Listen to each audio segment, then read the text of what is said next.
Hi, I'm registered dietitian and nutritionist Wendy Wesley, and I'm here in the St. Pete Free Clinic teaching kitchen at our Health Education Center. And last week I roasted a whole chicken because I was working at the pantry. We were giving away whole chickens, and a lot of people said, I don't want that chicken because I don't know how to cook it. And so I decided to roast a whole chicken for you last week and show you how it was done. So after we ate on that chicken for a little bit, I pulled the meat off, which you see in front of you here, and I put that in the freezer. And then what I did was I made stock, which was I took what was left of the bird, the bones and other things, and I put it in a pot of water, and I turned on the fire, and I walked away, and that's stock. It's just that simple. And so I boiled that. I came up with a very, very flavorful stock that you see right in front of you. And what I'm going to do right now is I put it in the fridge, and then I let the fat separate from the broth. And what I'm doing is I'm skimming the fat off. And I got this from Julia Child. I've been watching some videos of hers online where she makes beef stock, fish stock, and chicken stock. And this is her method. She puts it in the fridge. She lets the fat and the water separate, and then she pulls the fat off the top real easy, and then there she goes. She has beautiful stock, and she also strains it, which I strain this, and I think I might strain it one more time before I make my soup. So I'm going to set that aside. So this is one of the first ingredients. Now, if you don't have the time or you don't want to make stock, buy it. Some people say, oh no, Wendy, you don't teach people to make soup with box stock. You bet I do. Because I want you to cook at home, and I don't want you to think you have to do this to do that. You don't. You can use box stock, canned stock to make a 30-minute soup at home, and I teach a class here called 30-minute soups, and we use box stock. Because how else are you going to make a soup in 30 minutes unless you're using box stock? It's okay. Relax. So I'm going to set this aside. And so here's the chicken. I took it out of the freezer and I thawed it. And so here you can see I have a wood butcher block, but I have this piece of yellow down here. And I never cut any animal proteins on my wood block. That includes raw or cooked or frozen or anything. I just don't. So I always have these to lay down. So we have yellow for poultry. So I am, what do? We sharpen knives. We always sharpen knives before we start cooking. So give this a quick rub on the steel. Make sure it's real sharp. And I'm going to give my chicken a quick dice. And then this is one of the last ingredients I'm going to add. This is cooked. It doesn't need to cook, but it just needs to be kind of heated through. And so you see I've cut this chicken, and I'm going to set it aside in the bowl. Okay.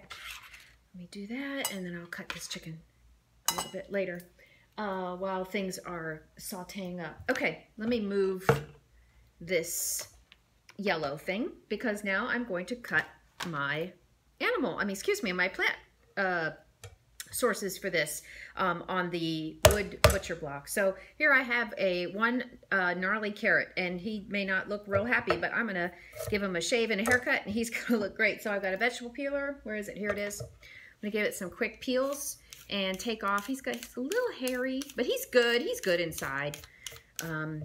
Taking the shavings, okay? And I cut the top, and I'm gonna take the shavings all off.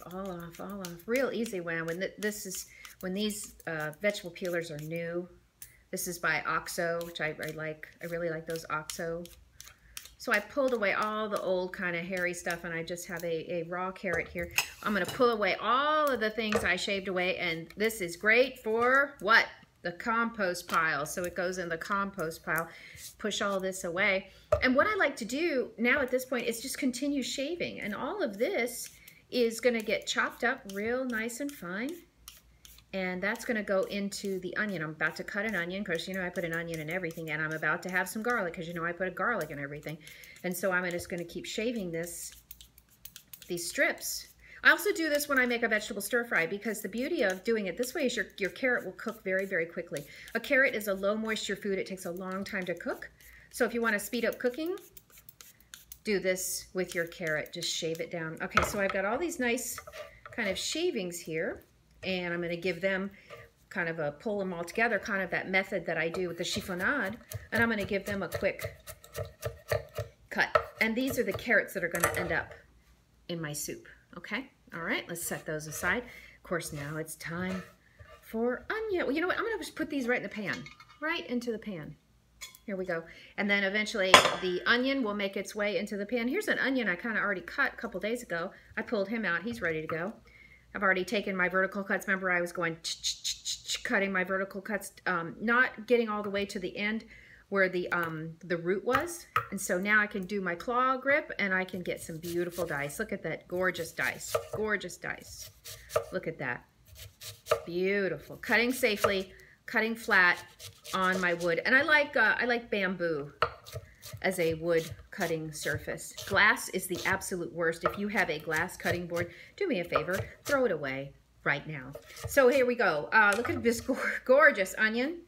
Throwing that into my pan. And of course, garlic. Now this is jarred garlic. Jarred garlic is not as potent as fresh garlic, so I'm going to use double. Woohoo! Look at that. Boom. And maybe just a little bit more because I love a garlicky chicken noodle soup. Okay? So what I will do at this point, so I have carrot, onion, and garlic in this pan. I put it on the stove and I would put some olive oil in, about 1 or 2, maybe 3 tablespoons, and sweat it down. And then the next step, easy. This is so easy. I'm going to take my broth or my stock and put it in. And then I take that chicken I cut up, I put it in, I boil it for, I don't know, maybe 15 minutes. It's all nice and hot, and this is going to be a soup that'll knock your socks off. And I'm going to take when I get finished cooking it, I'm going to take a picture and post it with this video. But I appreciate you listening to me and talk about making one of the easiest and the most comforting things you can make is homemade chicken noodle soup. Oh, shoot, I forgot the rice. The other day I boiled up some rice, and I'm going to add this rice. It's actually going to be chicken and rice soup. My son asked for chicken noodle, but I'm out of noodles because somebody bought them all at Publix, so I made some rice that was in my pantry. So this is going to be a chicken and rice soup. It's going to be great. And the starch on this rice is going to leach into the broth and make it nice and creamy and thick. And that's going to be marvelous. I'll take a picture and show it to you. Thanks for listening. My name is Wendy Wesley. I'm a registered dietitian and a nutritionist from the St. Petersburg Free Clinic. Okay, thanks. Bye-bye.